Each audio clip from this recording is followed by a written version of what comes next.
When my wife told me we should take a break, I didn't cry, I didn't beg, I didn't even ask why. I just sat there staring at her across the kitchen table, and something inside me switched off.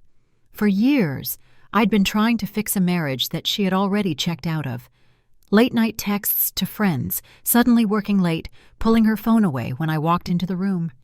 I'd been swallowing my suspicions, convincing myself that maybe I was paranoid. But now, sitting in front of me with her arms crossed and that rehearsed, fake calm expression on her face, she said, "I just think we need some space to figure ourselves out." Space?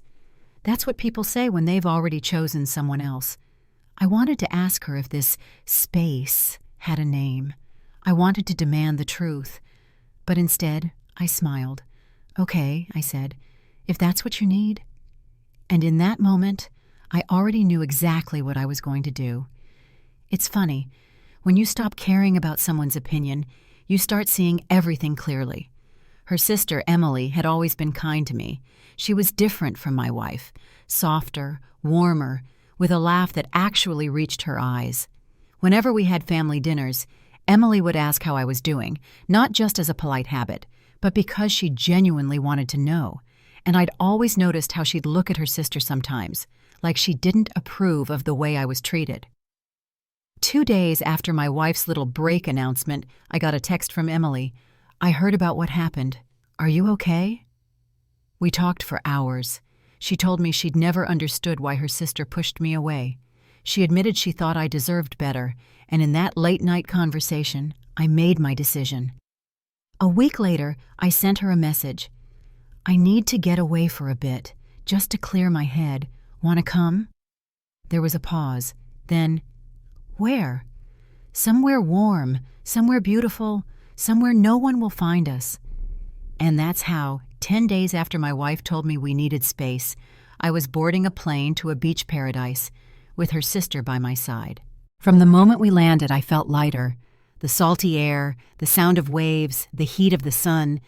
It was like my skin was waking up after years of being numb. Emily was radiant. She wore a sundress that danced in the wind, and she laughed like she had been holding it in for years. We walked barefoot on the beach, drank cocktails until sunset, and talked about everything, our childhoods, our dreams, and yes, about my wife. But here's the thing. It didn't feel like revenge in those moments. It felt like freedom. Of course, the revenge part came later. On the third day, Emily posted a picture on Instagram. Just a simple shot. 2 cocktails clinking together, the ocean in the background. But the caption? Best company, best view. She didn't tag me, but she didn't have to. My wife's friends followed her. They saw it.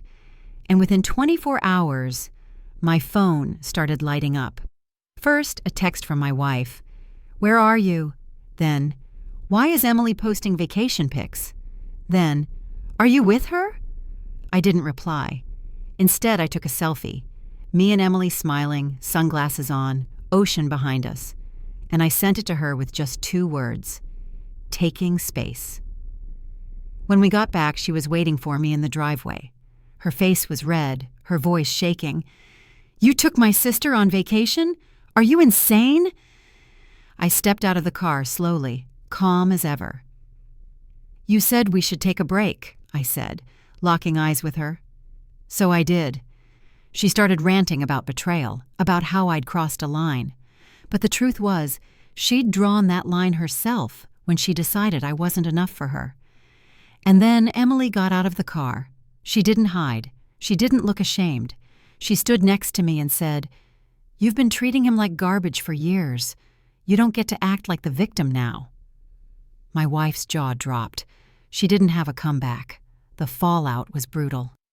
She stopped talking to her sister completely. Her family was divided, half of them blaming her for losing me, half of them blaming me for crossing family boundaries. I didn't care, because for the first time in years, I wasn't walking on eggshells. I wasn't wondering what lies she'd tell me next. I wasn't begging for scraps of affection from someone who'd already given her heart to someone else.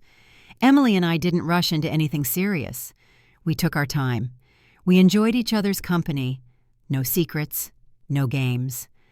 And the more time we spent together, the more I realized how much of myself I'd lost trying to keep my wife happy. Sometimes I think back to that kitchen table, her cold eyes, her fake calm voice, and I wish I could tell the man I was then one thing. Don't ever waste your loyalty on someone who's already betrayed it. They say revenge is sweet, but this was different. It wasn't just about getting back at her. It was about taking my life back. And if I'm being honest, it felt damn good. So here's my advice. If someone tries to put your life on pause, don't just wait for them to press play. Hit play somewhere else.